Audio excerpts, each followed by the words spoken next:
Yakobus 1 ayat 19, kita lihat firman Tuhan. Baca sama-sama yuk. Hai saudara-saudara yang kukasihi, ingatlah hal ini. Setiap orang hendaklah cepat untuk mendengar, tetapi lambat untuk berkata-kata. Dan juga lambat untuk marah. Kita harusnya belajar lebih cepat mendengar. Karena itu Tuhan memberikan telinga kita 2 dan mulut kita 1. Yang setuju katakan amin. Katakan aku harus lebih cepat mendengar. Lebih lambat berkata-kata, lambat untuk marah.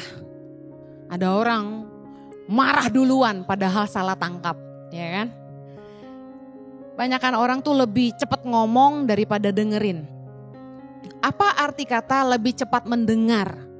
Artinya kita harus memahami, kita harus mengerti dulu, menangkap dengan baik sebelum kita meresponi, sebelum kita memberikan komentar, sebelum kita memberikan pendapat, kita harus mengerti, paham, dan menangkap dengan baik. Makanya kalau orang ngomong, kita harus fokus. Kalau Anda meeting dengan orang, atau lagi bicara sama pasanganmu, jangan lihat handphonemu. Karena pasti teralih fokusmu, dan kamu tidak pahami sungguh-sungguh. Jadi kalau orang ngomong, dengar dulu.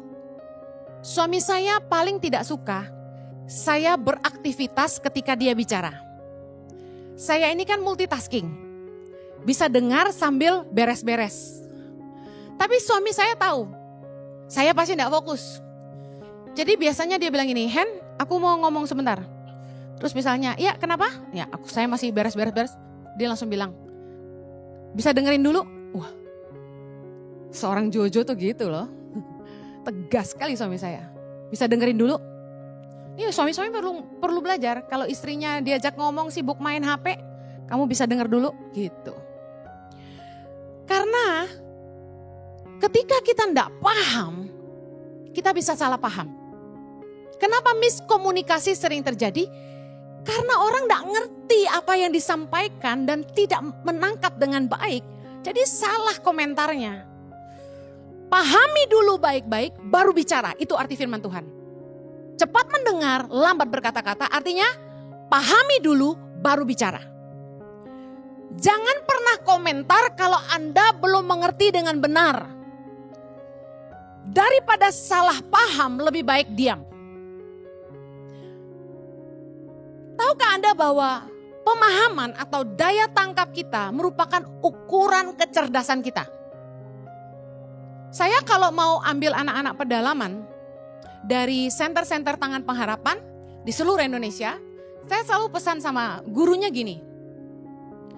Guru-guru pedalaman Tangan Pengharapan itu menjadi mata kami untuk memilih anak-anak yang layak mendapat beasiswa penuh dari Tangan Pengharapan mulai dari SMP sampai kuliah. Jadi saya bilang gini, nilai akademis tidak bisa jadi ukuran. Ada yang juara 1, tapi apa tuh kalau orang daya tangkapnya lemot? Agak bolot ya bahasanya ya. Nah saya bilang kamu akan lihat anak ini cerdas ketika dia punya daya tangkap yang baik. Di ngomongin ngerti gitu. Nah banyak orang yang lemot. Tetapi orang yang kecepatan ngomong sebelum dia paham itu juga bolot ya. Amsal 17 ayat 28. Firman Tuhan keren sekali. Kita baca sama-sama.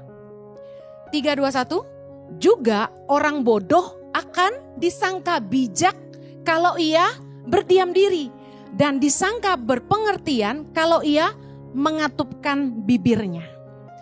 Orang bodoh aja akan disangka bijak kalau dia diam. Jadi artinya gini, kalau lu gak paham mending lu diam daripada terlihat bodoh gitu. Udah gak ngerti komentar lagi.